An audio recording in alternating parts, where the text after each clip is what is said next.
આજની રાત તો આખી રાત મારા બરસ બધાએ એક પછી એકનો વારો આવી ગયો બરસ મારવાનો. તો આપણે 4 વાગે જાગી ગયા. 4 વાગે જાગી કરીને આપણે જવાનું હતું બીપીટીઆઈ એડમિશન માટે.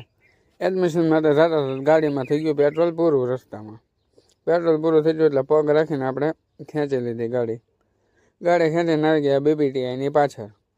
ત્યાં થોડીક વાર બેઠા, પછી ત્યાંથી નીકળી ગયા હું ને મારો ભાઈબંધ. આને લેવાનું હતું એડમિશન. ત્યાં મારે ઓફિસ જવાનો ટાઈમ થઈ ગયો તો આપણે આવી ગયા કારિયાબેડે મેરડીમાના મંદિરે દર્શન કરવા. દર્શન કરીને આવી ગયા લીલા સર્કલે.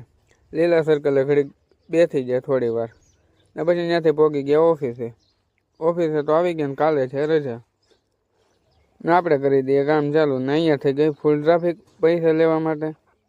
પૈસા લઈ લીધા ને હવે આપણે કરી દઈએ કામ ચાલુ કરતા દેખાઈ ગયા પ્રેમી પંખીડા.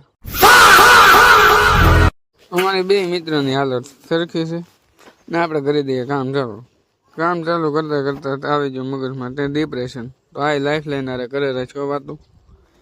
બધા ઓફિસમાં આખી રાત આવું જ કરે છે ને કોઈને કામમાં ધ્યાન દેવું નથી. કોઈને ધ્યાન ન દે તો શું આપણે બનાવી લઈએ માવો ખાઈને કરીને છે પાછું કામ ચાલુ. આ રાત કાઢું ને એટલે મુશ્કેલી આપણે કાપીને છે એટલા. ને અહીંયા ખોવાઈ જાય હીરા ખોવાનું તો અમારે ફર્સ્ટ નંબરનું કામ છે બધાને. અને આજે તો ઓફિસની અંદર 4 વાગ્યામાં બધા નીકળેલા છે ઘર બાજુ. તો આપણે ઈચ્છા થઈ હાલો આપણે વૈયા થાય. તો આપણે ગાડી લઈને નીકળી જાય રૂમ બાજુ. 6-7 વાગ્યામાં આપણે ગાડી લઈને ડાયરેક્ટ નીકળી ગયા ને આવી ગયા ડાયરેક્ટ નાસ્તો કરવા ને વ્લોગ કરી દઈએ પૂરો.